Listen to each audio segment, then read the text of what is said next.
আয়োজিত আজকের এই আন্তর্জাতিক খতমে নবুয়ত মহাসম্মেলন সম্মেলনের এই পর্যায়ে বক্তব্য নিয়ে আসছেন হযরত মাওলানা ফয়সাল সাহেব সহ সাংগঠনিক সম্পাদক আন্তর্জাতিক খতমে নবুয়ত আন্তর্জাতিক তাহাফুজে খতমে নবুয়ত পরিষদ বাংলাদেশ। নাহমাদুহু ওয়া নুসাল্লি আলা রাসূলিহিল কারীম, আম্মা বাদ।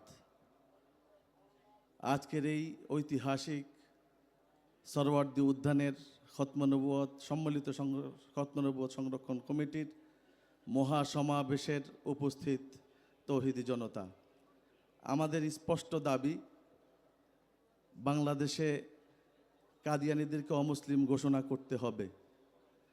এটা শুধু আমাদের একার দাবি নয়, এটা প্রত্যেকটা মুসলমানের ঈমানি দাবি। এই দাবির সাথে যদি কোনো মুসলমান একত্রতা পোষণ না করে, তার ঈমান থাকবে না। অতএব আমাদের সুস্পষ্ট ঘোষণা, আমাদের একমাত্র দাবি, বর্তমান ইন্টারিম সরকার, আপনারা অনেক দাবি পূরণ করেছেন এদেশের, আপনারা প্রতিদিন এক একটা দাবি পূরণ করেন।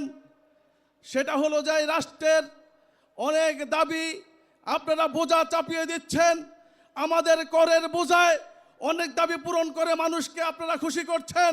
স্পষ্ট ঘোষণা, বাংলাদেশে যদি কাদিয়ানীদেরকে অমুসলিম ঘোষণা না করা হয়, মনে রাখবেন আজকের ভিতরে যদি সুস্পষ্ট ঘোষণা না আসে, যমুনা ঘেরাও করা হবে, আপনাকে বাংলাদেশ থেকে দূরে সরতে দেওয়া হবে না। চতুর্দিক থেকে যমুনা ঘেরাও করব, ঘোষণা আসবে, চলো চলো যমুনায় চলো। ততক্ষণ পর্যন্ত ঘোষণা না আসবে, আমরা যমুনার সামনে থেকে উঠবো না।